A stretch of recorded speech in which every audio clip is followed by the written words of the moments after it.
Good morning, children. Welcome to Claytime with Mr. Barnes. Okay, we're going to talk about your new project, the Bas Relief. This time, though, we're going to call this the three-dimensional photograph. And something I didn't tell you guys yesterday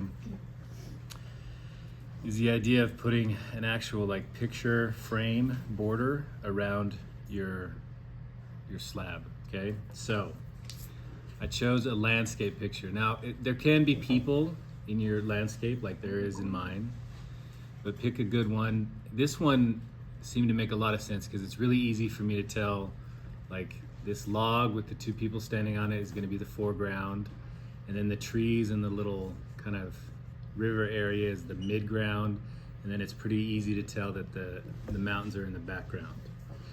So I also, though, made a sketch so that I could map that out and help myself figure out exactly what I'm going to be doing. Then I sort of arbitrarily decided, you won't be in the video? Because you are, because you won't stop talking. I sort of arbitrarily decided on a size.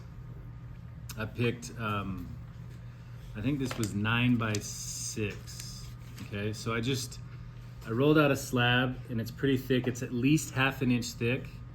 Probably not much thicker than this. Can you see this? Yeah. Get a good view of that. Okay. Probably not much thicker than that. And I cut out with the paper cutter a 9 by 6, and then I have even edges, right? But then I want that sort of picture frame border. I don't want it to be too big, so I decided half an inch. So the easiest way to do that is I went back to the paper cutter and I just cut an inch off of each side. So now instead of a 9 by 6, I have a 8 by 5.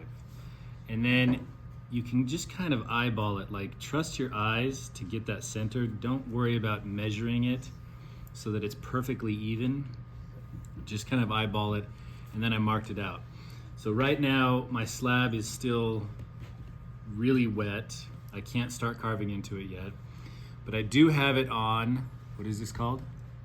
Remember? Hardy backer, okay? If I leave it on there, even if I bag it, what's gonna happen? It's gonna dry. It's gonna start drying out really quickly. So once I make this slab, like halfway through the period today, I'm gonna try and flip it so that the other side is in contact with the board. And then before I put it away tonight, I'm still gonna spray it with water just to make sure that it doesn't get too dry. As long as you bag it really tightly, especially with the aardvark bags, the thicker bags, those work the best. Bag it really well. And probably by the time you come back in tomorrow, bagged, even though you sprayed it a little bit, it's going to be leather hard. Now the trick then is going to be keeping it leather hard as you start to carve this out.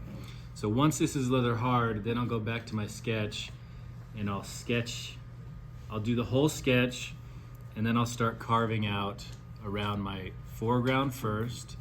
So carve around my foreground, remove everything behind it, then draw in my midground, carve behind my midground, and then draw in the background, and then carve behind the background, so I have those layers kind of coming up.